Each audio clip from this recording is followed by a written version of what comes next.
श्रीमद् भगवद गीता परिचय।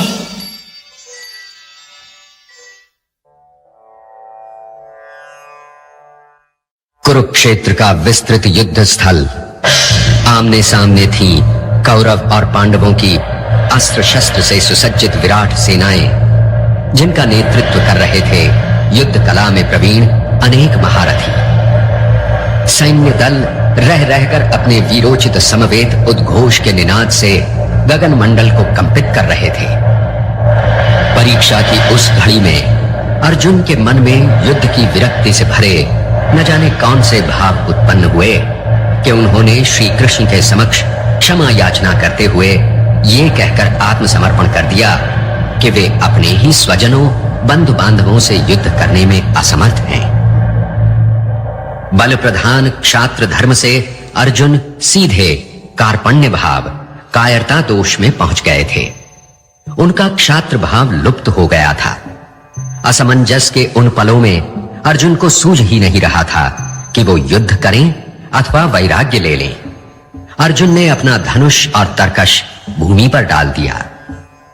अंतर्यामी श्री कृष्ण जान चुके थे कि आचार्य द्रोण के प्रतापी शिष्य तथा धरा के सर्वश्रेष्ठ धनुर्धारी का मनोबल खंडित हो चुका है। ऐसे में कृष्ण के समक्ष एक कर्तव्य आ खड़ा हुआ, गुरु का। अतएव तर्क, बुद्धि, ज्ञान और कर्म की चर्चा से तथा विश्व के स्वभाव की जानकारी देकर और अंत में सर्वोपरि परम सत्तावान ब्रह्म के विराट स्वरूप का साक्षात दर्शन कराकर कर्तव्य पथ से भटके अर्जुन के मन रूपी अश्व की रास खींचकर उसे क्षात्र धर्म की ओर उन्मुख करना ही महायोगी कृष्ण का एकमात्र लक्ष्य था। कुरुक्षेत्र के रण प्रांगण में श्री कृष्ण ने अर्जुन को जो उपदेश दिया था वही श्रीमद् भगवद गीता के नाम से प्रसिद्ध है। तत्व ज्ञान के वर्णन की भव्य और मुग्धकारी काव्य शैली गीता का निजी सौरभ है। इसीलिए इसका नाम पड़ा भगवद गीता, अर्थात भगवान का गाया हुआ ज्ञान। ये महाभारत के भीष्म पर्व का अंग है। इसमें 18 अध्याय और लगभग 700 श्लोक हैं। गीता विचारों की, ज्ञान की सतत प्रवाहमती मंदाकिनी है, जो हमारी संस्कृति को युगों युगों से अपने पावन जल से सिंचित करती आ रही है। गीता का ज्ञान सिंधु इतना विराट और गहरा है कि जितना ही हम गहरे उतरेंगे, ज्ञान के उतने ही अनमोल मोती हमें प्राप्त होंगे। केवल भारत ही नहीं, बल्कि समस्त संसार के दार्शनिकों, चिंतकों, धर्माचार्यों और साहित्यकारों को गीता की विचार संपदा ने प्रभावित किया है। दुनिया की अनगिनत भाषाओं में अनुवाद हुआ है श्रीमद् भगवद गीता का। हमारे समय के अनेक सुविख्यात कलाकारों और दार्शनिकों के जीवन पर गीता का गहरा प्रभाव पड़ा है। इनमें शामिल हैं डॉक्टर हम्बोल्ट, रोमा रोला और आयरलैंड के प्रसिद्ध कवि ए.ई. ऋषितुल्य इमर्सन की गीता के प्रति ऐसी अगाध श्रद्धा थी कि वे हर समय अपनी मेज पर गीता की एक प्रति रखते थे। उन्होंने गीता का विचार साम्राज्य कहकर अभिनंदन किया है। श्लेगल ने इसे ईश्वरीय कहा है। काउंट काइजरलिंग के अनुसार विश्व साहित्य में इससे बढ़कर कोई दूसरी दार्शनिक कविता शायद नहीं है। विदेशी विचारकों में sir Charles Wilkins, Schlegel, W von Humboldt, Galanos तथा एडविन आर्नल्ड का नाम उल्लेखनीय है। डॉक्टर एनी बेसेंट का लय युक्त अंग्रेजी अनुवाद 1895 में प्रकाशित हुआ था। विख्यात विद्वान डॉक्टर भंडारकर ने भी गीता पर अपने विचार प्रकट किए हैं। महर्षि औरोबिंदो घोष ने एसेज ऑन गीता नामक कृति की रचना की, तो लोकमान्य तिलक ने कारागृह में लिखी सुप्रसिद्ध कृति गीता रहस्य। महात्मा गांधी तथा विश्व विख्यात विद्वान और दार्शनिक डॉक्टर सर्वपल्ली राधाकृष्णन का टिप्पणी युक्त अनुवाद भी प्रसिद्ध है। अंतः साक्षात्कार पाने के कई मार्ग हैं, जैसे ध्यान, ज्ञान, कर्म, प्रेम और भक्ति। अक्सर यह देखा गया है कि कोई भी ग्रंथ या महात्मा अपने ही मार्ग को श्रेष्ठ बताकर उसका ही अनुसरण करने की प्रेरणा देते हैं। गीता इसलिए भी विशिष्ट है क्योंकि इसमें कृष्ण ने सभी मार्गों का उल्लेख किया है ताकि हर मनुष्य अपनी समझ और स्वभाव के अनुसार अपने पथ का चयन कर सके और अंत में वो प्रत्येक मार्ग की अच्छाइयों और उनकी उपलब्धियों की निधि पा जाए। कृष्ण ने कुरुक्षेत्र के युद्ध स्थल में अर्जुन को नई दृष्टि देकर कर्तव्य बोध कराया। कृष्ण द्वारा प्रदत्त नई दृष्टि पाकर अर्जुन का मोहाच्छादित अंधकार समाप्त हो गया। जीवन और प्रेम के उस प्रणेता के समक्ष न कोई छोटा था न कोई बड़ा।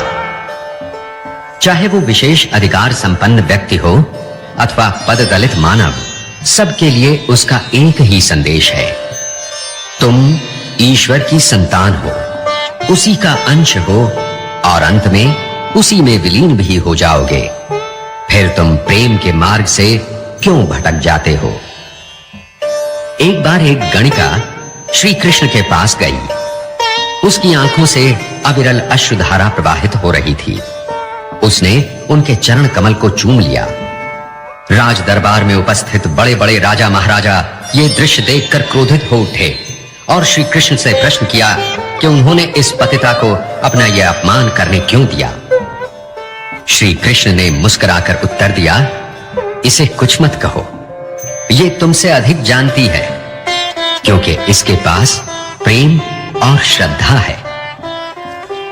गीता की शिक्षा के अनुसार सच्चा व्यक्ति वही है जो सदाचार का जीवन व्यतीत करता है, जो प्रत्येक कार्य आत्मा में लीन होकर करता है तथा आत्मा का अनुसरण करता है, न कि वो जो केवल मंत्रों का जाप या श्लोकों का पाठ करता है।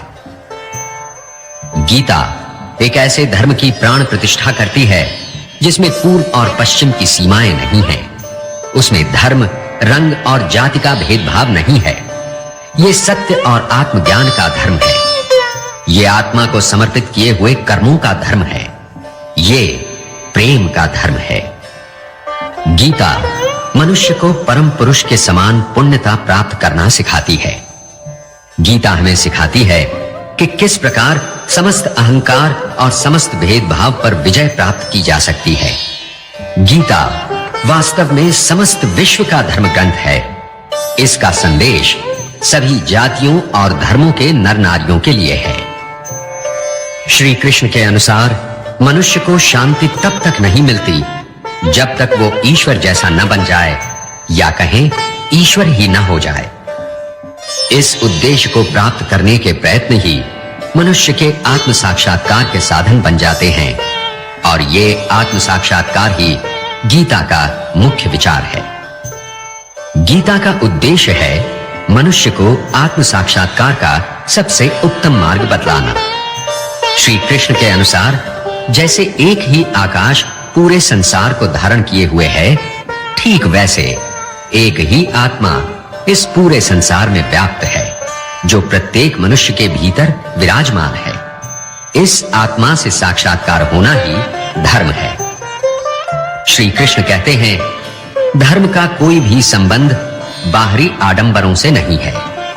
शायद यही कारण है कि गीता में श्री कृष्ण ने जिस-जिस स्थान पर मैं, मेरे अथवा मुझ वसुदेव या मेरी पूजा करें ऐसा कहा है, उसे पढ़कर लोग श्री कृष्ण को अहंकारी मानने लगे। सच तो यह है कि श्री कृष्ण को अहंकारी मानने वाले गीता का पूरा मर्म नहीं समझ पाते और जाने समझे बगैर गीता की उपयोगिता पर प्रश्न चिन्ह लगा देते हैं। दूसरे प्रकार के व्यक्ति कृष्ण की पूजा में ही लीन हो जाते हैं। वे कृष्ण के मंदिर जाते हैं, कृष्ण लीला में भाग लेते हैं या फिर कृष्ण जन्माष्टमी जैसे उत्सव मनाने लग जाते हैं। दोनों ही तरह के व्यक्ति गीता का सार समझने में त्रुटि कर जाते हैं। श्री कृष्ण जब मैं कहते हैं तो उसका तात्पर्य उस आत्मा से है जो पूरे जगत को धारण किए हुए है तथा जो प्रत्येक मनुष्य में विराजमान है। उस आत्मा की खोज को ही कृष्ण कहते हैं मेरी खोज, और उस आत्मा की भक्ति में लीन होने को कहते हैं मेरी भक्ति में लीन होना।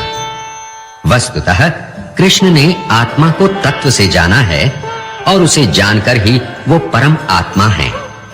इसी कारण कुछ लोग गीता को परमात्मा का कथन मानते हैं, भगवान की वाणी मानते हैं, क्योंकि जिसने भी अपने भीतर स्थित आत्मा को तत्व से जान लिया वही ईश्वर हो गया और उसकी वाणी परमात्मा की वाणी। गीता इसीलिए ईश्वर की वाणी है और इसीलिए श्री कृष्ण का मैं न तो अहंकारी है, न स्वयं उस श्री कृष्ण के लिए है जिसने शरीर धारण किया है, बल्कि इस मैं का संबोधन बोध कराता है मेरी भक्ति में लीन होने के लिए, उस आत्मा की भक्ति में लीन होने के लिए जो प्रत्येक मनुष्य के भीतर उपस्थित है और जिसे तत्व की सहायता से जानकर हम स्वयं परमात्मा श्री कृष्ण को अपने भीतर विराजित कर सकते हैं। उसके पूर्व किसी तरह के मोक्ष की संभावना नहीं है। ईश्वर बने बिना मनुष्य की मुक्ति नहीं है। श्री कृष्ण की ये गीता वास्तव में मनुष्य के परमात्मा, ईश्वर या सच्चिदानंद बनने की राह में आने वाली बाधाओं की चर्चा है, जिन्हें दूर कर मनुष्य अपनी आत्मा को पहचान सकता है। श्री कृष्ण ने इस उद्देश्य की प्राप्ति के लिए अनेक क्रांतिकारी वचन कहे हैं, जो समस्त प्राचीन मान्यताओं तथा व्याख्याओं का भ्रम तोड़ देते हैं। इसी प्रकार श्री कृष्ण जब कहते हैं कि जब जब पृथ्वी पर पाप बढ़ेगा तब तब उसका नाश करने मैं जन्म लेता हूं, इस मैं का भी यही अर्थ है कि तब कोई ऐसा व्यक्ति पैदा होता है जो आत्मा को तत्व से जानकर अपनी ईश्वरीय वाणी से लोगों का उद्धार करता है। श्री कृष्ण के मैं में बुद्ध, महावीर, राम, ईसा मसीह, नानक और कबीर सब समाहित हैं और कृष्ण की इच्छा हमको और आपको भी उसमें शामिल करने की है। श्री कृष्ण ने आत्म साक्षात्कार को सरल और स्पष्ट शब्दों में बतला दिया है। आत्म साक्षात्कार का एक अद्भुत मार्ग है कार्य के फल की इच्छा का त्याग। इसी धुरी पर घूमते हैं गीता के सारे उद्देश्य। कार्य के फल की इच्छा का त्याग ही वो सूर्य है जिसके चारों ओर भक्ति, ज्ञान और कर्म रूपी ग्रह उपग्रह परिक्रमा करते हैं। जहां शरीर है वहां कर्म होना आवश्यक है। कोई भी देहधारी बिना कर्म किए नहीं रह सकता है। गीता का अर्थ यही है कि बिना फल की इच्छा किए कर्म करो, अपने समस्त कार्यों को परमात्मा को समर्पित कर दो, मन तथा बुद्धि से उसी की शरण में चले जाओ। ये निष्काम त्याग प्रवृत्ति केवल बातों से ही नहीं आ जाती और न ही ये पंडिताओं वितंडा से ही आ सकती है।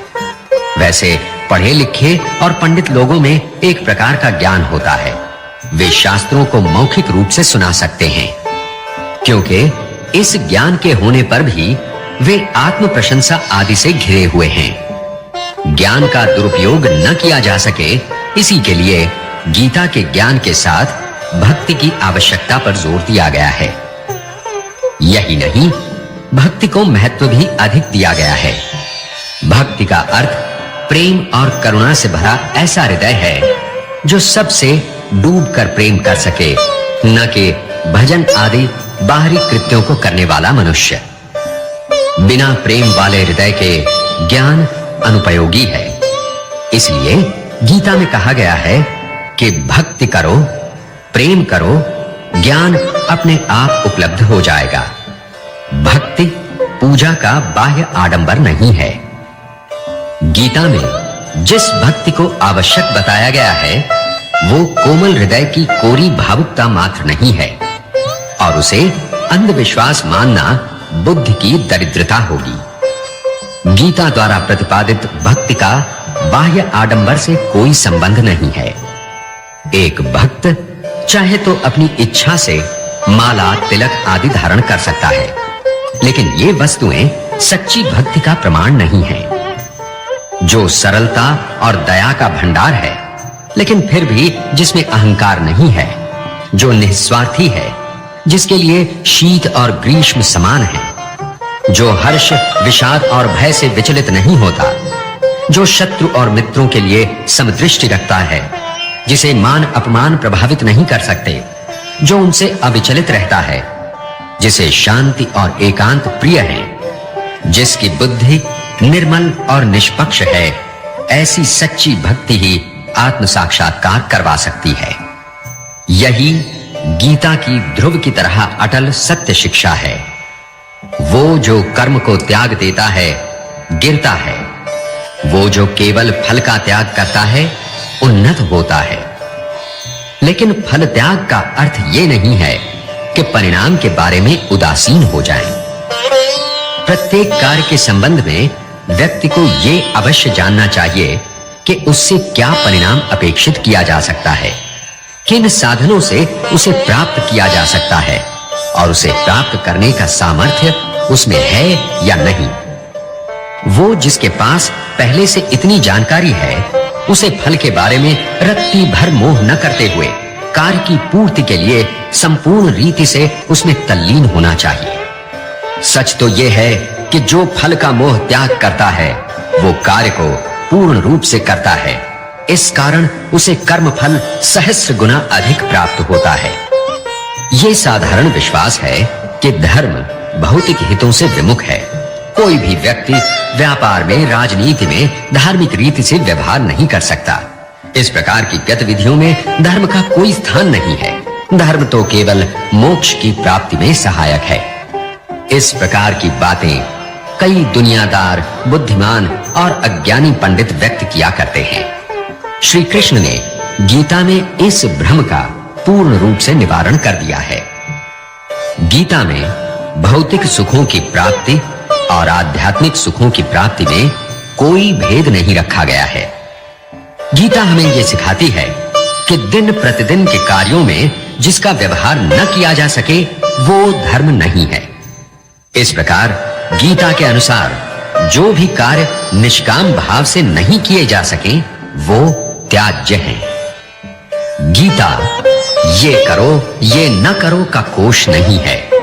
जो बात एक व्यक्ति के लिए न्याय संगत है, वही बात दूसरे के लिए न्याय संगत हो, ये आवश्यक नहीं। जो वस्तु एक समय अथवा एक स्थान पर वांछनीय है, वही वस्तु दूसरे स्थान और समय पर वर्जित भी हो सकती है।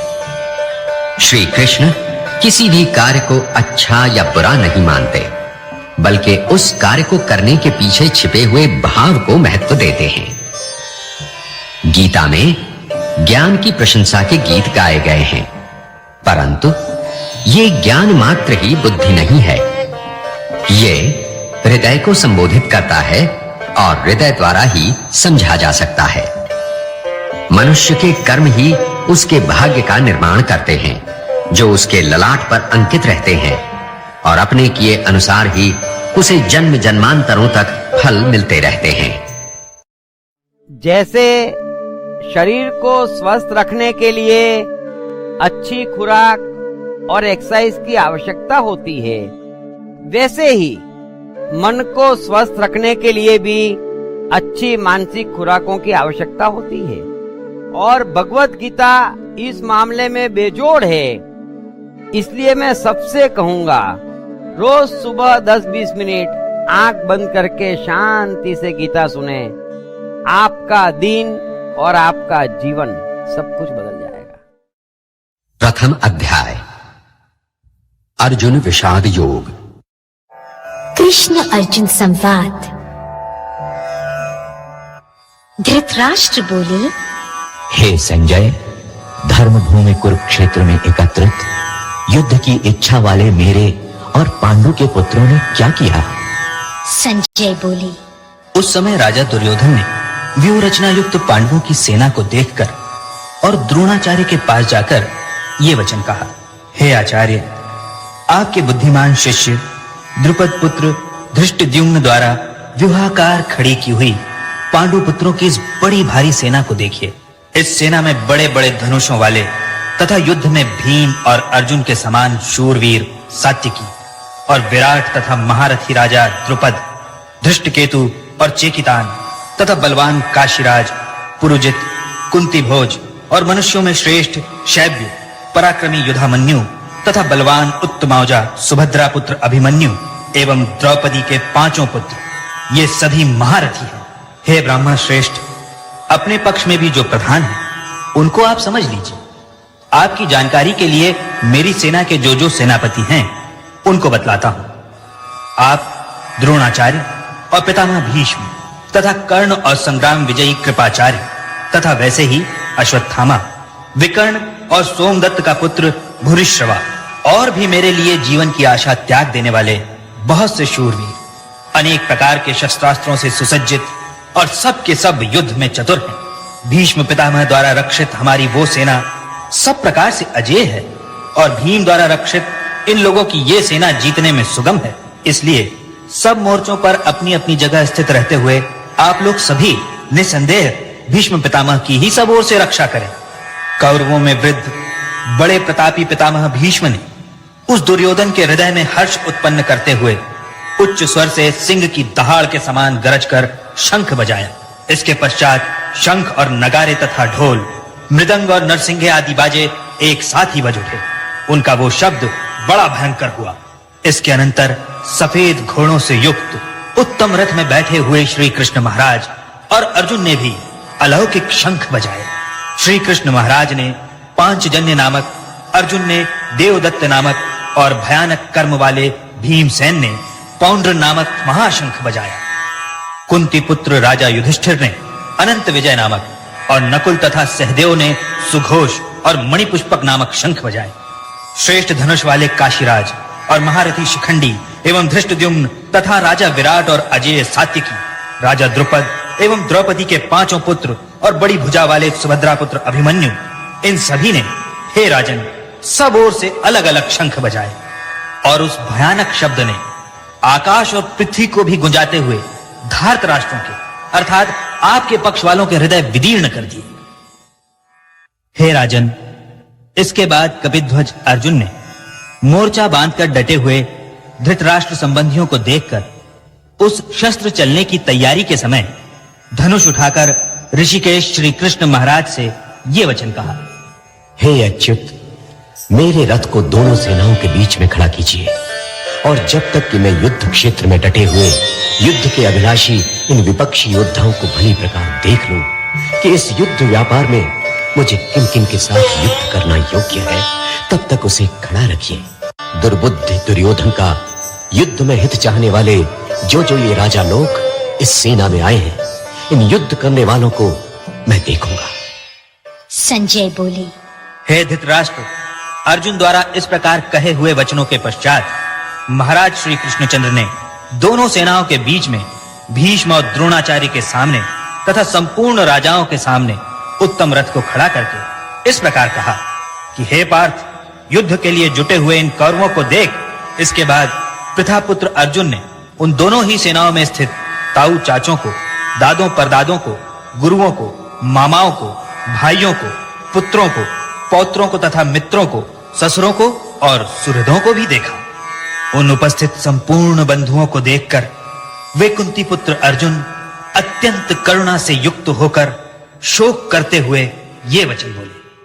हे केशव, युद्ध क्षेत्र में डटे हुए युद्ध के अभिलाषी इस स्वजन समुदाय को देखकर मेरे अंग शिथिल हुए जा रहे हैं और मुख सूखा जा रहा है तथा मेरे शरीर में कंप एवं रोमांच हो रहा है।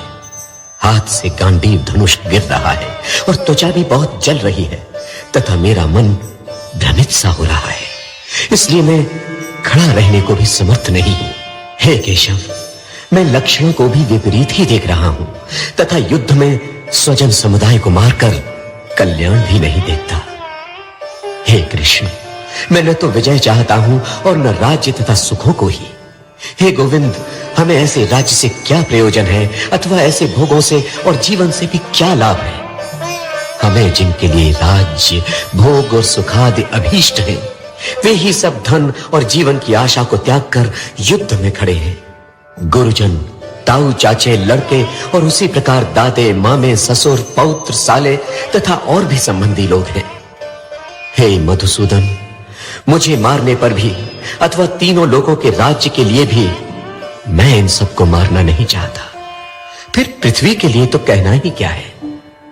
हे जनार्दन, धृतराष्ट्र के पुत्रों को मारकर हमें क्या प्रसन्नता होगी? इन आतताइयों को मारकर तो हमें पाप ही लगेगा। अतएव हे माधव, अपने ही बांधव धृतराष्ट्र के पुत्रों को मारने के लिए हम योग्य नहीं हैं, क्योंकि अपने ही कुटुंब को मारकर हम कैसे सुखी होंगे? यद्यपि लोभ से भ्रष्ट चित्त हुए ये लोग कुल के नाश से उत्पन्न दोष को और मित्रों से विरोध करने में पाप को नहीं देखते, तो भी हे जनार्दन, कुल के नाश से उत्पन्न दोष को जानने वाले हम लोगों को इस पाप से हटने के लिए क्यों नहीं विचार करना चाहिए? कुल के नाश से सनातन कुल धर्म नष्ट हो जाते हैं। धर्म के नाश हो जाने पर संपूर्ण कुल में पाप भी बहुत फैल जाता है। हे कृष्ण, पाप के अधिक बढ़ जाने से कुल की स्त्रियां अत्यंत दूषित हो जाती हैं, और हे वार्ष्णेय, स्त्रियों के दूषित हो जाने पर वर्ण संकर उत्पन्न होता है। वर्ण संकर कुल घातियों को और कुल को नरक में ले जाने के लिए ही होता है। लुप्त हुई पिंड और जल की क्रिया वाले अर्थात श्राद्ध और तर्पण से वंचित इनके पितर लोग भी अधोगति को प्राप्त होते हैं। इन वर्ण संकर कारक दोषों से कुल घातियों के सनातन कुल धर्म और जाति धर्म नष्ट हो जाते हैं। हे जनार्दन, जिनका कुल धर्म नष्ट हो गया है, ऐसे मनुष्यों का अनिश्चित काल तक नरक में वास होता है, ऐसा हम सुनते आए हैं। हाँ, शोक, हम लोग बुद्धिमान होकर भी महान पाप करने को तैयार हो गए हैं, जो राज्य और सुख के लोभ से स्वजनों को मारने के लिए उद्यत हो गए हैं। यदि मुझे शस्त्र रहित एवं सामना न करने वाले को शस्त्र हाथ में लिए हुए धृतराष्ट्र के पुत्र रण में मार डाले, तो वो मारना भी मेरे लिए अधिक कल्याणकारक होगा। संजय बोले, रणभूमि में शोक से उद्विग्न मन वाले अर्जुन इस प्रकार कहकर बाण सहित धनुष को त्याग कर रथ के पिछले भाग में बैठ गए। द्वितीय अध्याय, सांख्य योग। कृष्ण अर्जुन संवाद। संजय बोले, उस प्रकार करुणा से व्याप्त और आंसुओं से पूर्ण तथा व्याकुल नेत्रों वाले शोक युक्त उस अर्जुन के प्रति भगवान मधुसूदन ने ये वचन कहा। हे अर्जुन, तुझे इस असमय ये मोह किस हेतु से प्राप्त हुआ? क्योंकि न तो ये श्रेष्ठ पुरुषों द्वारा आचरित है, न स्वर्ग को देने वाला है, और न कीर्ति को करने वाला ही है। इसलिए हे अर्जुन, नपुंसकता को मत प्राप्त हो, तुझ में ये उचित नहीं जान पड़ती। हे परंतप, हृदय की तुच्छ दुर्बलता को त्याग कर युद्ध के लिए खड़ा हो जा। अर्जुन बोले, हे मधुसूदन, मैं रणभूमि में किस प्रकार बाणों से भीष्म पितामह और द्रोणाचार्य के विरुद्ध लड़ूंगा, क्योंकि हे हरिसूदन, वे दोनों ही पूजनीय हैं। इसलिए इन महानुभाव गुरुजनों को न मारकर मैं इस लोक में भिक्षा का अन्न भी खाना कल्याणकारक समझता हूं, क्योंकि गुरुजनों को मारकर भी इस लोक में रुधिर से सने हुए अर्थ और काम रूप भोगों को ही तो भोगूंगा। हम ये भी नहीं जानते कि हमारे लिए युद्ध करना और न करना, इन दोनों में से कौन सा श्रेष्ठ है, अथवा ये भी नहीं जानते कि उन्हें हम जीतेंगे या हमको वे जीतेंगे। और जिनको मारकर हम जीना भी नहीं चाहते, वे ही हमारे आत्मीय धृतराष्ट्र के पुत्र हमारे मुकाबले में खड़े हैं। इसलिए कायरता रूप दोष से उपहत हुए स्वभाव वाला तथा धर्म के विषय के मोह चित्त हुआ मैं आपसे पूछता हूं कि जो साधन निश्चित कल्याणकारक हो, वो मेरे लिए कहिए, क्योंकि मैं आपका शिष्य हूं। इसलिए आपके शरण हुए मुझको शिक्षा दीजिए, क्योंकि भूमि में निष्कंटक धन धान्य संपन्न राज्य को और देवताओं के स्वामी पने को प्राप्त होकर भी मैं उस उपाय को नहीं देखता हूं जो मेरी इंद्रियों के सुखाने वाले शोक को दूर कर सके। संजय बोले, हे राजन, निद्रा को जीतने वाले अर्जुन अंतर्यामी श्री कृष्ण महाराज के प्रति इस प्रकार कहकर फिर श्री गोविंद भगवान से युद्ध नहीं करूंगा ये स्पष्ट कहकर चुप हो गए। हे भरतवंशी धृतराष्ट्र, अंतर्यामी श्री कृष्ण महाराज दोनों सेनाओं के बीच में शोक करते हुए उस अर्जुन को हंसते हुए से ये वचन बोले।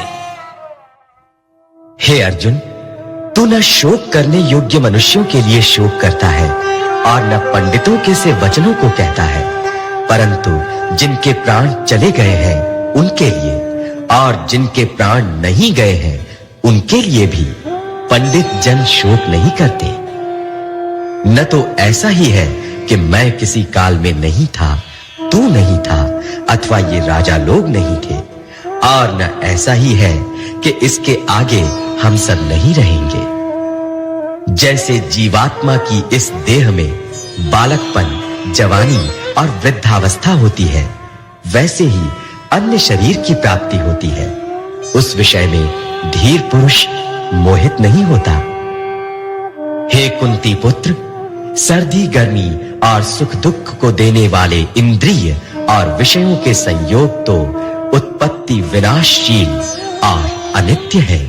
इसलिए हे भारत, उनको तू सहन कर, क्योंकि हे पुरुष श्रेष्ठ, दुख सुख को समान समझने वाले जिस धीर पुरुष को ये इंद्रिय और विषयों के संयोग व्याकुल नहीं करते, वो मोक्ष के योग्य होता है।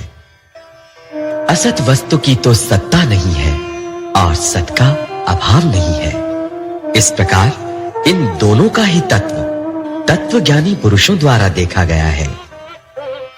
नाश रहित तो तू उसको जान जिससे ये संपूर्ण जगत दृश्य वर्ग व्याप्त है। इस अविनाशी का विनाश करने में कोई भी समर्थ नहीं है। इस नाश रहित अप्रमेय नित्य स्वरूप जीवात्मा के ये सब शरीर नाशवान कहे गए हैं। इसलिए हे भरतवंशी अर्जुन, तू युद्ध कर। जो इस आत्मा को मारने वाला समझता है तथा जो इसको मरा मानता है, वे दोनों ही नहीं जानते, क्योंकि ये आत्मा वास्तव में न तो किसी को मारता है और न किसी के द्वारा मारा जाता है। ये आत्मा किसी काल में भी न तो जन्मता है और न मरता ही है, तथा न ये उत्पन्न होकर फिर होने वाला ही है, क्योंकि ये अजन्मा, नित्य, सनातन और पुरातन है। शरीर के मारे जाने पर भी ये नहीं मारा जाता। हे पृथा पुत्र अर्जुन, जो पुरुष इस आत्मा को नाश रहित, नित्य, अजन्मा और अव्यय जानता है, वो पुरुष कैसे किसको मरवाता है और कैसे किसको मारता है।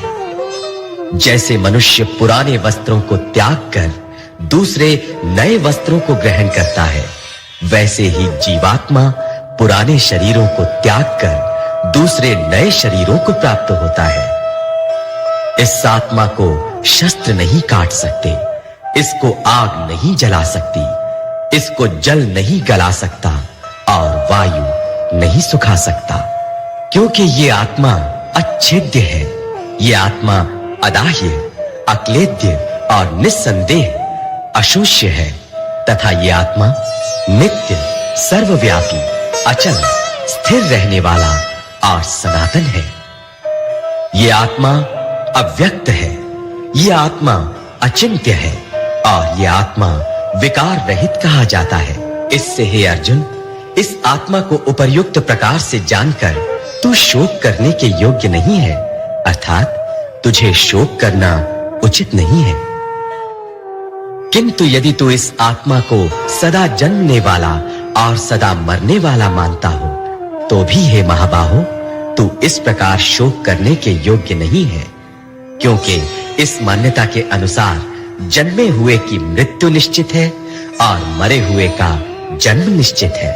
इससे भी इस बिना उपाय वाले विषय में तू शोक करने के योग्य नहीं है। हे अर्जुन, संपूर्ण प्राणी जन्म से पहले अप्रकट थे और मरने के बाद भी अप्रकट हो जाने वाले हैं, केवल बीच में ही प्रकट हैं। फिर ऐसी स्थिति में क्या शोक करना है? कोई एक महापुरुष ही इस आत्मा को आश्चर्य की भांति देखता है और वैसे ही दूसरा कोई महापुरुष ही इसके तत्व का आश्चर्य की भांति वर्णन करता है, तथा दूसरा कोई अधिकारी पुरुष ही इसे आश्चर्य की भांति सुनता है और कोई तो सुनकर भी इसको नहीं जानता। हे अर्जुन, ये आत्मा सबके शरीरों में सदा ही अवध्य है। इस कारण संपूर्ण प्राणियों के लिए तू शोक करने के योग्य नहीं है तथा अपने धर्म को देखकर भी तू भय करने योग्य नहीं है, अर्थात तुझे भय नहीं करना चाहिए, क्योंकि क्षत्रिय के लिए धर्म युक्त युद्ध से बढ़कर दूसरा कोई कल्याणकारी कर्तव्य नहीं है। हे पार्थ, अपने आप प्राप्त हुए और खुले हुए स्वर्ग के द्वार रूप इस प्रकार के युद्ध को भाग्यवान क्षत्रिय लोग ही पाते हैं। किंतु यदि तू इस धर्म युक्त युद्ध को नहीं करेगा तो स्वधर्म और कीर्ति को खोकर पाप को प्राप्त होगा तथा सब लोग तेरी बहुत काल तक रहने वाली अपकीर्ति का भी कथन करेंगे और माननीय पुरुष के लिए अपकीर्ति मरण से भी बढ़कर है। और जिनकी दृष्टि में तू पहले बहुत सम्मानित होकर अब लघुता को प्राप्त होगा, वे महारथी लोग तुझे भय के कारण युद्ध से हटा हुआ मानेंगे। तेरे वैरी लोग तेरे सामर्थ्य की निंदा करते हुए तुझे बहुत से न कहने योग्य वचन भी कहेंगे। उससे अधिक दुख और क्या होगा? या तो तू युद्ध में मारा जाकर स्वर्ग को प्राप्त होगा अथवा संग्राम में जीतकर पृथ्वी का राज्य भोगेगा। इस कारण हे अर्जुन, तू युद्ध के लिए निश्चय करके खड़ा हो जा। जय पराजय, लाभ हानि और सुख दुख को समान समझकर उसके बाद युद्ध के लिए तैयार हो जा। इस प्रकार युद्ध करने से तू पाप को नहीं प्राप्त होगा। हे पार्थ, ये बुद्धि तेरे लिए ज्ञान योग के विषय में कही गई और अब तू इसको कर्म योग के विषय में सुन। जिस बुद्धि से युक्त हुआ तू कर्मों के बंधन को भली भांति त्याग देगा, अर्थात सर्वथा नष्ट कर डालेगा।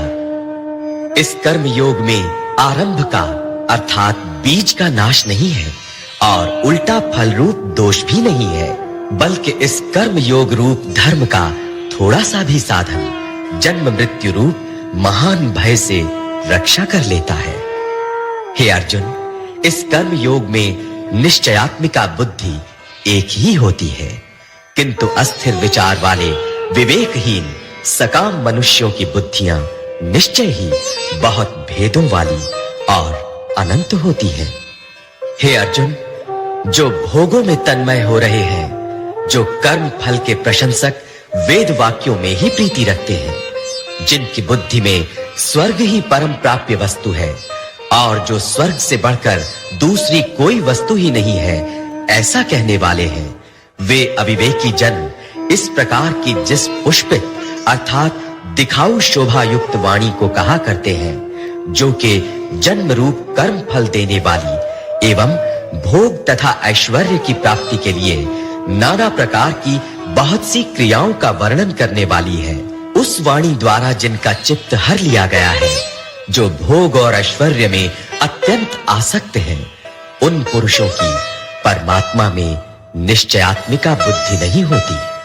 हे अर्जुन, वेद उपर्युक्त प्रकार से तीनों गुणों के कार्य रूप समस्त भोगों एवं उनके साधनों का प्रतिपादन करने वाले हैं। इसलिए तू उन भोगों एवं उनके साधनों में आसक्तिहीन, हर्ष शोक आदि द्वंद्वों से रहित, नित्य वस्तु परमात्मा में स्थित, योगक्षेम को न चाहने वाला और स्वाधीन अंतःकरण वाला हो।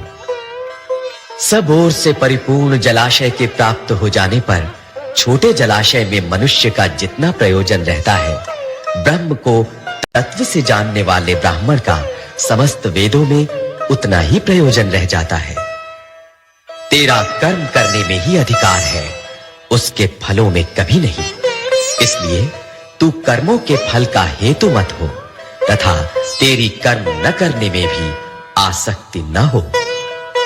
हे धनंजय, तू आसक्ति को त्याग कर तथा सिद्धि और असिद्धि में समान बुद्धि वाला होकर योग में स्थित हुआ कर्तव्य कर्मों को कर। समत्व ही योग कहलाता है। इस समत्व रूप बुद्धि योग से सकाम कर्म अत्यंत ही निम्न श्रेणी का है। इसलिए हे धनंजय, तू समबुद्धि में ही रक्षा का उपाय ढूंढ, अर्थात बुद्धि योग का ही आश्रय ग्रहण कर, क्योंकि फल के हेतु बनने वाले अत्यंत दीन है। समबुद्धि युक्त पुरुष पुण्य और पाप दोनों को इसी लोक में त्याग देता है, अर्थात उनसे मुक्त हो जाता है। इससे तू समत्व रूप योग में लग जा। ये समत्व रूप योग ही कर्मों में कुशलता है, अर्थात कर्म बंधन से छूटने का उपाय है। क्योंकि समबुद्धि से युक्त ज्ञानी जन कर्मों से उत्पन्न होने वाले फल को त्याग कर जन्म रूप बंधन से मुक्त हो निर्विकार परम पद को प्राप्त हो जाते हैं। जिस काल में तेरी बुद्धि मोह रूप दलदल को भली भांति पार कर जाएगी, उस समय तू सुने हुए और सुनने में आने वाले इस लोक और परलोक संबंधी सभी भोगों से वैराग्य को प्राप्त हो जाएगा। भांति भांति के वचनों को सुनने से विचलित हुई तेरी बुद्धि जब परमात्मा में अचल और स्थिर ठहर जाएगी, तब तू योग को प्राप्त हो जाएगा, अर्थात तेरा परमात्मा से नित्य संयोग हो जाएगा। अर्जुन बोले, हे केशव, समाधि में स्थित परमात्मा को प्राप्त हुए स्थिर बुद्धि पुरुष का क्या लक्षण है? वो स्थिर बुद्धि पुरुष कैसे बोलता है, कैसे बैठता है और कैसे चलता है? श्री कृष्ण बोले, हे अर्जुन, जिस काल में ये पुरुष मन में स्थित संपूर्ण कामनाओं को भली भांति त्याग देता है और आत्मा से आत्मा में ही संतुष्ट रहता है, उस काल में वो स्थित प्रज्ञ कहा जाता है। दुखों की प्राप्ति होने पर जिसके मन में उद्वेग नहीं होता, सुखों की प्राप्ति में जो सर्वथा निःस्पृह है तथा जिसके राग, भय और क्रोध नष्ट हो गए हैं, ऐसा मुनि स्थिर बुद्धि कहा जाता है। जो पुरुष सर्वत्र स्नेह रहित हुआ उस शुभ या अशुभ वस्तु को प्राप्त होकर न प्रसन्न होता है और न द्वेष करता है, उसकी बुद्धि स्थिर है। और कछुआ सब ओर से अपने अंगों को जैसे समेट लेता है, वैसे ही जब ये पुरुष इंद्रियों के विषयों से इंद्रियों को सब प्रकार से हटा लेता है, तब उसकी बुद्धि स्थिर है। इंद्रियों के द्वारा विषयों को ग्रहण न करने वाले पुरुष के भी केवल विषय तो निवृत्त हो जाते हैं, परंतु उनमें रहने वाली आसक्ति निवृत्त नहीं होती। इस स्थित प्रज्ञ पुरुष की तो आसक्ति भी परमात्मा का साक्षात्कार करके निवृत्त हो जाती है। हे अर्जुन, आसक्ति का नाश न होने के कारण ये प्रमथन स्वभाव वाली इंद्रियां यत्न करते हुए बुद्धिमान पुरुष के मन को भी बलात्कार से हर लेती है। इसलिए साधक को चाहिए कि वो उन संपूर्ण इंद्रियों को वश में करके समाहित चित्त हुआ मेरे परायण होकर ध्यान में बैठे, क्योंकि जिस पुरुष की इंद्रियां वश में होती हैं, उसी की बुद्धि स्थिर हो जाती है। विषयों का चिंतन करने वाले पुरुष की उन विषयों में आसक्ति हो जाती है। आसक्ति से उन विषयों की कामना उत्पन्न होती है और कामना में विघ्न पड़ने से क्रोध उत्पन्न होता है। क्रोध से अत्यंत मूढ़ भाव उत्पन्न हो जाता है। मूढ़ भाव से स्मृति में भ्रम हो जाता है। स्मृति में भ्रम हो जाने से बुद्धि अर्थात ज्ञान शक्ति का नाश हो जाता है और बुद्धि का नाश हो जाने से ये पुरुष अपनी स्थिति से गिर जाता है। परंतु अपने अधीन किए हुए अंतःकरण वाला साधक अपने वश में की हुई राग द्वेष से रहित इंद्रियों द्वारा विषयों में विचरण करता हुआ अंतःकरण की प्रसन्नता को प्राप्त होता है।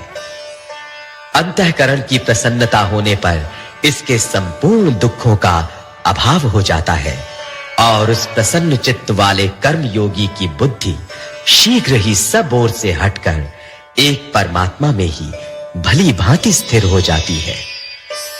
न जीते हुए मन और इंद्रियों वाले पुरुष में निश्चयात्मिका बुद्धि नहीं होती और उस अयुक्त मनुष्य के अंतःकरण में भावना भी नहीं होती तथा भावनाहीन मनुष्य को शांति नहीं मिलती और शांति रहित मनुष्य को सुख कैसे मिल सकता है?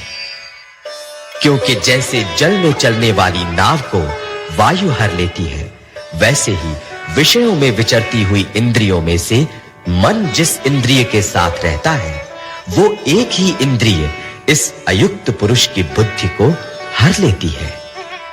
इसलिए हे महाबाहो, जिस पुरुष की इंद्रियों के विषयों से सब प्रकार निग्रह की हुई है, उसी की बुद्धि स्थिर है।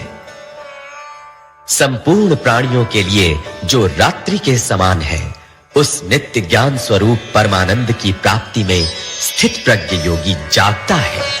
और जिस नाशवान सांसारिक सुख की प्राप्ति में सब प्राणी जागते हैं, परमात्मा के तत्व को जानने वाले मुनि के लिए वो रात्रि के समान है।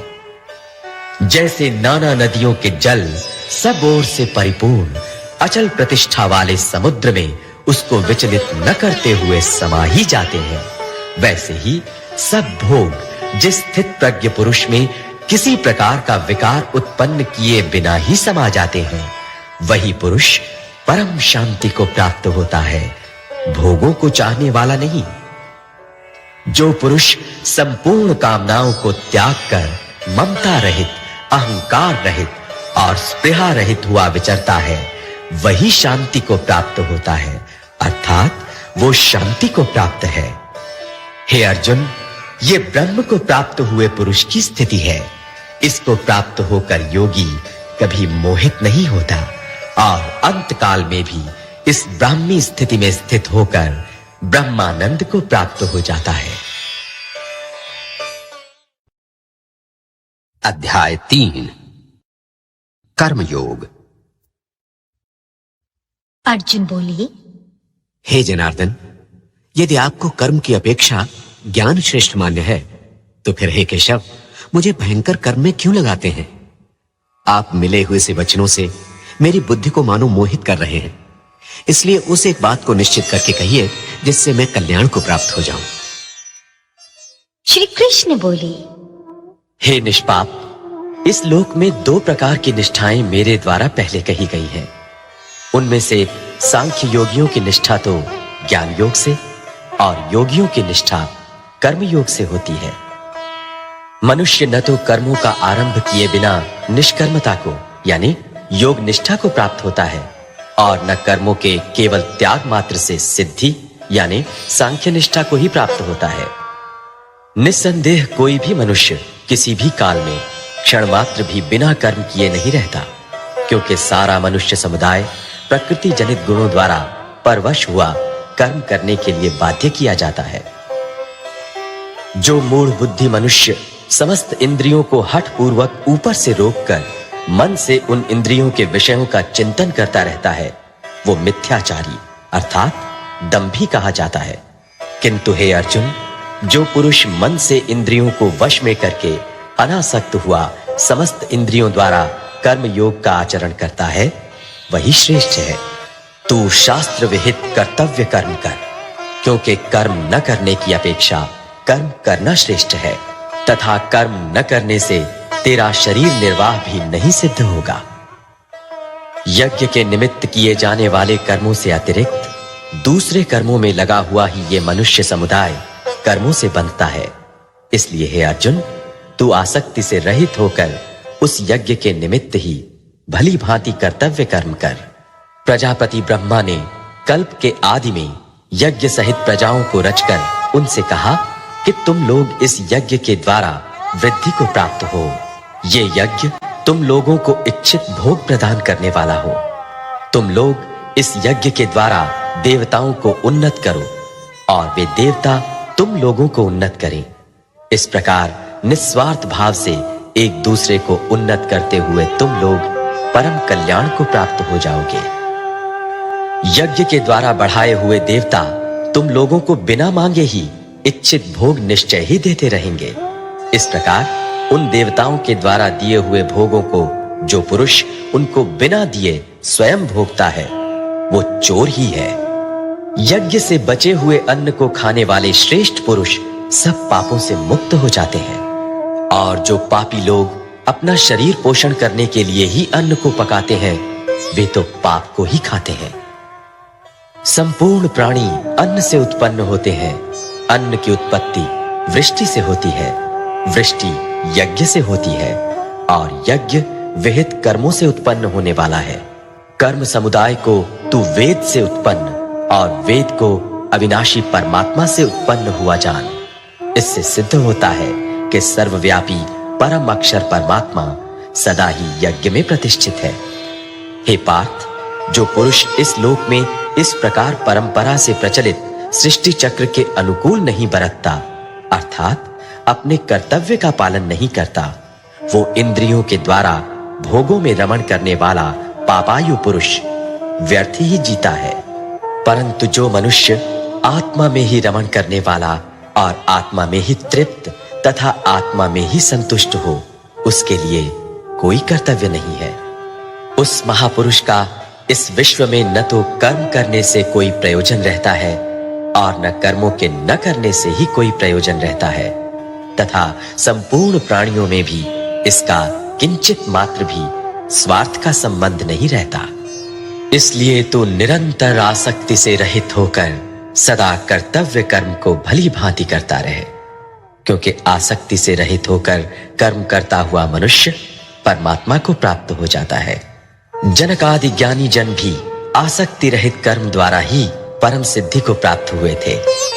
इसलिए तथा लोक संग्रह को देखते हुए भी तू कर्म करने के ही योग्य है, अर्थात तुझे कर्म करना ही उचित है। श्रेष्ठ पुरुष जो जो आचरण करता है, अन्य पुरुष भी वैसा वैसा ही आचरण करते हैं। वो जो कुछ प्रमाण कर देता है, समस्त मनुष्य समुदाय उसी के अनुसार बरतने लग जाता है। हे अर्जुन, मुझे इन तीनों लोकों में न तो कुछ कर्तव्य है और न कोई भी प्राप्त करने योग्य वस्तु अप्राप्त है, तो भी मैं कर्म में ही बरतता हूं। क्योंकि हे पार्थ, यदि कदाचित मैं सावधान होकर कर्मों में न बरतूं तो बड़ी हानि हो जाए, क्योंकि मनुष्य सब प्रकार से मेरे ही मार्ग का अनुसरण करते हैं। इसलिए यदि मैं कर्म न करूं तो ये सब मनुष्य नष्ट भ्रष्ट हो जाएं और मैं संकर्ता का करने वाला हो जाऊं तथा इस समस्त प्रजा को नष्ट करने वाला बनूं। हे भारत, कर्म में आसक्त हुए अज्ञानी जन जिस प्रकार कर्म करते हैं, आसक्ति रहित विद्वान भी लोक संग्रह करना चाहता हुआ उसी प्रकार कर्म करे। परमात्मा के स्वरूप में अटल स्थित हुए ज्ञानी पुरुष को चाहिए कि वो शास्त्र विहित कर्मों में आसक्ति वाले अज्ञानियों की बुद्धि में भ्रम अर्थात कर्मों में अश्रद्धा उत्पन्न न करे, किंतु स्वयं शास्त्र विहित समस्त कर्म भली भांति करता हुआ उनसे भी वैसा ही करवाए। वास्तव में संपूर्ण कर्म सब प्रकार से प्रकृति के गुणों द्वारा किए जाते हैं, तो भी जिसका अंतःकरण अहंकार से मोहित हो रहा है, ऐसा अज्ञानी मैं करता हूं ऐसा मानता है। परंतु हे महाबाहो, गुण विभाग और कर्म विभाग के तत्व को जानने वाला ज्ञान योगी संपूर्ण गुण ही गुणों में बरत रहे हैं ऐसा समझकर उनमें आसक्त नहीं होता। प्रकृति के गुणों से अत्यंत मोहित हुए मनुष्य गुणों में और कर्मों में आसक्त रहते हैं। उन पूर्णतया न समझने वाले मंद बुद्धि अज्ञानियों को पूर्णतया जानने वाला ज्ञानी विचलित न करे। मुझ अंतर्यामी परमात्मा में लगे हुए चित्त द्वारा संपूर्ण कर्मों को मुझ में अर्पण करके आशा रहित, ममता रहित और संताप रहित होकर युद्ध कर। जो कोई मनुष्य दोष दृष्टि से रहित और श्रद्धा युक्त होकर मेरे इस मत का सदा अनुसरण करते हैं, वे भी संपूर्ण कर्मों से छूट जाते हैं। परंतु जो मनुष्य मुझ में दोषारोपण करते हुए मेरे इस मत के अनुसार नहीं चलते हैं, उन मूर्खों को तू संपूर्ण ज्ञानों में मोहित और नष्ट हुए ही समझ। सभी प्राणी प्रकृति को प्राप्त होते हैं, अर्थात अपने स्वभाव के परवश हुए कर्म करते हैं। ज्ञानवान भी अपनी प्रकृति के अनुसार चेष्टा करता है, फिर इसमें किसी का हट क्या करेगा। इंद्रिय इंद्रिय के अर्थ में अर्थात प्रत्येक इंद्रिय के विषय में राग और द्वेष छिपे हुए स्थित हैं। मनुष्य को उन दोनों के वश में नहीं होना चाहिए, क्योंकि वे दोनों ही इसके कल्याण मार्ग में विघ्न करने वाले महान शत्रु हैं। अच्छी प्रकार आचरण में लाए हुए दूसरों के धर्म से गुण रहित भी अपना धर्म अति उत्तम है। अपने धर्म में तो मरना भी कल्याणकारक है और दूसरे का धर्म भय को देने वाला है। अर्जुन बोले, हे कृष्ण, तो फिर ये मनुष्य स्वयं न चाहता हुआ भी बलात्कार से लगाए हुए की भांति किससे प्रेरित होकर पाप का आचरण करता है? श्री कृष्ण बोले, रजोगुण से उत्पन्न हुआ ये काम ही क्रोध है। ये बहुत खाने वाला अर्थात भोगों से कभी न अघाने वाला और बड़ा पापी है। इसको ही तू इस विषय में बैरी जान। जिस प्रकार धुएं से अग्नि और मैल से दर्पण ढक जाता है तथा जिस प्रकार जेर से गर्भ ढका रहता है, वैसे ही उस काम के द्वारा ये ज्ञान ढका रहता है। और हे अर्जुन, इस अग्नि के समान कभी न पूर्ण होने वाले काम रूप ज्ञानियों के नित्य वैरी के द्वारा मनुष्य का ज्ञान ढका हुआ है। इंद्रियां, मन और बुद्धि ये सब इसके वासस्थान कहे जाते हैं। ये काम इन मन, बुद्धि और इंद्रियों के द्वारा ही ज्ञान को आच्छादित करके जीवात्मा को मोहित करता है। इसलिए हे अर्जुन, तू पहले इंद्रियों को वश में करके इस ज्ञान और विज्ञान का नाश करने वाले महान पापी काम को अवश्य ही बलपूर्वक मार डाल। इंद्रियों को स्थूल शरीर से पर यानी श्रेष्ठ, बलवान और सूक्ष्म कहते हैं। इन इंद्रियों से पर मन है, मन से भी पर बुद्धि है और जो बुद्धि से भी अत्यंत पर है वो आत्मा है। इस प्रकार बुद्धि से पर अर्थात सूक्ष्म, बलवान और अत्यंत श्रेष्ठ आत्मा को जानकर और बुद्धि के द्वारा मन को वश में करके, हे महाबाहो, तू इस काम रूप दुर्जय शत्रु को मार डाल। अध्याय 4 ज्ञान कर्म संन्यास योग। श्री कृष्ण बोले, मैंने इस अविनाशी योग को सूर्य से कहा था। सूर्य ने अपने पुत्र वैवस्वत मनु से कहा और मनु ने अपने पुत्र राजा इक्ष्वाकु से कहा। हे परंतप अर्जुन, इस प्रकार परंपरा से प्राप्त इस योग को राजर्षियों ने जाना, किंतु उसके बाद वो योग बहुत काल से इस पृथ्वी लोक में लुप्त प्राय हो गया। तू मेरा भक्त और प्रिय सखा है, इसलिए वही ये पुरातन योग आज मैंने तुझको कहा है, क्योंकि ये बड़ा ही उत्तम रहस्य है अर्थात गुप्त रखने योग्य विषय है। अर्जुन बोले, आपका जन्म तो अर्वाचीन अभी हाल का है और सूर्य का जन्म बहुत पुराना है अर्थात कल्प के आदि में हो चुका था। तब मैं इस बात को कैसे समझूं कि आप ही ने कल्प के आदि में सूर्य से ये योग कहा था? श्री कृष्ण बोले, हे परमतप अर्जुन, मेरे और तेरे बहुत से जन्म हो चुके हैं। उन सबको तू नहीं जानता, किंतु मैं जानता हूं। मैं अजन्मा और अविनाशी स्वरूप होते हुए भी तथा समस्त प्राणियों का ईश्वर होते हुए भी अपनी प्रकृति को अधीन करके अपनी योग माया से प्रकट होता हूं।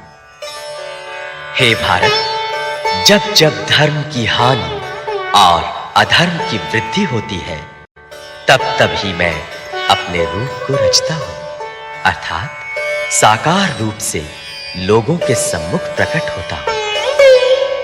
साधु पुरुषों का उद्धार करने के लिए, पाप कर्म करने वालों का विनाश करने के लिए और धर्म की अच्छी तरह से स्थापना करने के लिए मैं युग युग में प्रकट हुआ करता हूं।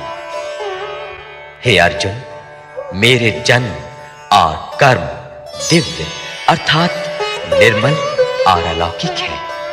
इस प्रकार जो मनुष्य तत्व से जान लेता है, वो शरीर को त्याग कर फिर जन्म को प्राप्त नहीं होता, किंतु मुझे ही प्राप्त होता है। पहले भी जिनके राग, भय और क्रोध सर्वथा नष्ट हो गए थे और जो मुझ में अनन्य प्रेम पूर्वक स्थित रहते थे, ऐसे मेरे आश्रित रहने वाले बहुत से भक्त उपर्युक्त ज्ञान रूप तप से पवित्र होकर मेरे स्वरूप को प्राप्त हो चुके हैं। हे अर्जुन, जो भक्त मुझे जिस प्रकार भजते हैं, मैं भी उनको उसी प्रकार भजता हूं, क्योंकि सभी मनुष्य सब प्रकार से मेरे ही मार्ग का अनुसरण करते हैं। इस मनुष्य लोक में कर्मों के फल को चाहने वाले लोग देवताओं का पूजन किया करते हैं, क्योंकि उनको कर्मों से उत्पन्न होने वाली सिद्धि शीघ्र मिल जाती है। ब्राह्मण, क्षत्रिय, वैश्य और शूद्र, इन 4 वर्णों का समूह गुण और कर्मों के विभाग पूर्वक मेरे द्वारा रचा गया है। इस प्रकार उस सृष्टि रचनादि कर्म का कर्ता होने पर भी मुझ अविनाशी परमेश्वर को तू वास्तव में अकर्ता ही जान। कर्मों के फल में मेरी स्पृहा नहीं है, इसलिए मुझे कर्म लिप्त नहीं करते। इस प्रकार जो मुझे तत्व से जान लेता है वो भी कर्मों से नहीं बनता। पूर्व काल में मुमुक्षुओं ने भी इस प्रकार जानकर ही कर्म किए हैं, इसलिए तू भी पूर्वजों द्वारा सदा से किए जाने वाले कर्मों को ही कर। कर्म क्या है और अकर्म क्या है, इस प्रकार इसका निर्णय करने में बुद्धिमान पुरुष भी मोहित हो जाते हैं। इसलिए वो कर्म तत्व मैं तुझे भली भांति समझाकर कहूंगा, जिसे जानकर तू अशुभ से अर्थात कर्म बंधन से मुक्त हो जाएगा। कर्म का स्वरूप भी जानना चाहिए और अकर्म का स्वरूप भी जानना चाहिए तथा विकर्म का स्वरूप भी जानना चाहिए, क्योंकि कर्म की गति गहन है। जो मनुष्य कर्म में अकर्म देखता है और जो अकर्म में कर्म देखता है वो मनुष्यों में बुद्धिमान है और वो योगी समस्त कर्मों को करने वाला है। जिसके संपूर्ण शास्त्र सम्मत कर्म बिना कामना और संकल्प के होते हैं तथा जिसके समस्त कर्म ज्ञान रूप अग्नि के द्वारा भस्म हो गए हैं, उस महापुरुष को ज्ञानी जन भी पंडित कहते हैं। जो पुरुष समस्त कर्मों में और उनके फल में आसक्ति का सर्वथा त्याग करके संसार के आश्रय से रहित हो गया है और परमात्मा में नित्य तृप्त है, वो कर्मों में भली भांति बरतता हुआ भी वास्तव में कुछ भी नहीं करता। जिसका अंतःकरण और इंद्रियों के सहित शरीर जीता हुआ है और जिसने समस्त भोगों की सामग्री का परित्याग कर दिया है, ऐसा आशा रहित पुरुष केवल शरीर संबंधी कर्म करता हुआ भी पापों को नहीं प्राप्त होता। जो बिना इच्छा के अपने आप प्राप्त हुए पदार्थ में सदा संतुष्ट रहता है, जिसमें ईर्ष्या का सर्वथा अभाव हो गया है, जो हर्ष शोक आदि द्वंद्वों से सर्वथा अतीत हो गया है, ऐसा सिद्धि और असिद्धि में सम रहने वाला कर्मयोगी कर्म करता हुआ भी उनसे नहीं बनता। जिसकी आसक्ति सर्वथा नष्ट हो गई है, जो देहाभिमान और ममता से रहित हो गया है, जिसका चित्त निरंतर परमात्मा के ज्ञान में स्थित रहता है, ऐसा केवल यज्ञ संपादन के लिए कर्म करने वाले मनुष्य के संपूर्ण कर्म भली भांति विलीन हो जाते हैं। जिस यज्ञ में अर्पण अर्थात श्रुवा आदि भी ब्रह्म है और हवन किए जाने योग्य द्रव्य भी ब्रह्म है तथा ब्रह्म रूप कर्ता के द्वारा ब्रह्म रूप अग्नि में आहुति देना रूप क्रिया भी ब्रह्म है, उस ब्रह्म कर्म में स्थित रहने वाले योगी द्वारा प्राप्त किए जाने योग्य फल भी ब्रह्म ही है। दूसरे योगी जन देवताओं के पूजन रूप यज्ञ का ही भली भांति अनुष्ठान किया करते हैं और अन्य योगी जन परब्रह्म परमात्मा रूप अग्नि में अभेद दर्शन रूप यज्ञ के द्वारा ही आत्म रूप यज्ञ का हवन किया करते हैं। अन्य योगी जन श्रोत्र आदि समस्त इंद्रियों को संयम रूप अग्नियों में हवन किया करते हैं और दूसरे योगी लोग शब्दादि समस्त विषयों को इंद्रिय रूप अग्नियों में हवन किया करते हैं। दूसरे योगी जन इंद्रियों की संपूर्ण क्रियाओं को और प्राणों की समस्त क्रियाओं को ज्ञान से प्रकाशित आत्म संयम योग रूप अग्नि में हवन किया करते हैं। कई पुरुष द्रव्य संबंधी यज्ञ करने वाले हैं, कितने ही तपस्या रूप यज्ञ करने वाले हैं तथा दूसरे कितने ही योग रूप यज्ञ करने वाले हैं। कितने ही अहिंसादि तीक्ष्ण व्रतों से युक्त यत्नशील पुरुष स्वाध्याय रूप ज्ञान यज्ञ करने वाले हैं। दूसरे कितने ही योगी जन अपान वायु में प्राणवायु को हवन करते हैं। वैसे ही अन्य योगी जन प्राणवायु में अपान वायु को हवन करते हैं तथा अन्य कितने ही नियमित आहार करने वाले प्राणायाम परायण पुरुष प्राण और अपान की गति को रोककर प्राणों को प्राणों में ही हवन किया करते हैं। ये सभी साधक यज्ञों द्वारा पापों का नाश कर देने वाले और यज्ञों को जानने वाले हैं। हे कुरुश्रेष्ठ अर्जुन, यज्ञ से बचे हुए अमृत का अनुभव करने वाले योगी जन सनातन परब्रह्म परमात्मा को प्राप्त होते हैं और यज्ञ न करने वाले पुरुष के लिए तो ये मनुष्य लोक भी सुखदायक नहीं है, फिर परलोक कैसे सुखदायक हो सकता है। इसी प्रकार और भी बहुत तरह के यज्ञ वेद की वाणी में विस्तार से कहे गए हैं। उन सबको तुम मन, इंद्रिय और शरीर की क्रिया द्वारा संपन्न होने वाले जान। इस प्रकार तत्व से जानकर उनके अनुष्ठान द्वारा तू कर्म बंधन से सर्वथा मुक्त हो जाएगा।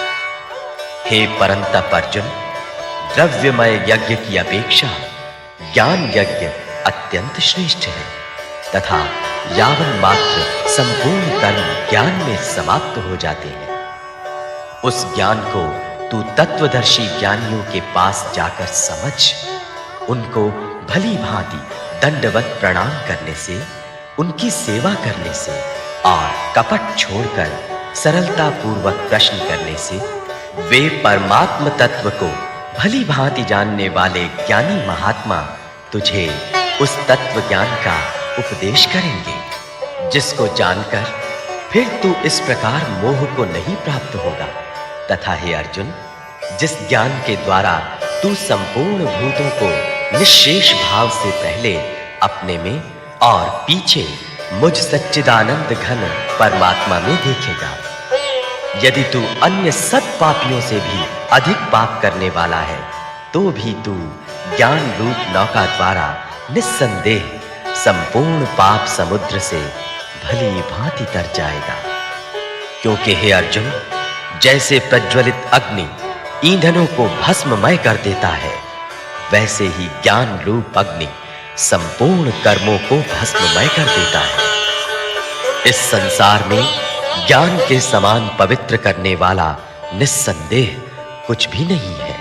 उस ज्ञान को कितने ही काल से कर्म योग के द्वारा शुद्धांतःकरण हुआ मनुष्य अपने आप ही आत्मा में पा लेता है। जितेंद्रिय, साधन परायण और श्रद्धावान मनुष्य ज्ञान को प्राप्त होता है तथा ज्ञान को प्राप्त होकर वो बिना विलंब के तत्काल ही भगवत प्राप्ति रूप परम शांति को प्राप्त हो जाता है। विवेकहीन और श्रद्धा रहित संशय युक्त मनुष्य परमार्थ से अवश्य भ्रष्ट हो जाता है। ऐसे संशय युक्त मनुष्य के लिए न ये लोक है, न परलोक है और न सुख ही है। हे धनंजय, जिसने कर्म योग की विधि से समस्त कर्मों का परमात्मा में अर्पण कर दिया है और जिसने विवेक द्वारा समस्त संशयों का नाश कर दिया है, ऐसे वश में किए हुए अंतःकरण वाले पुरुष को कर्म नहीं बांधते। इसलिए हे भरतवंशी अर्जुन, तू हृदय में स्थित इस अज्ञान जनित अपने संशय का विवेक ज्ञान रूप तलवार द्वारा छेदन करके समत्व रूप कर्म योग में स्थित हो जा और युद्ध के लिए खड़ा हो जा। अध्याय 5 कर्म संन्यास योग। अर्जुन बोले, हे कृष्ण, आप कर्मों के संन्यास की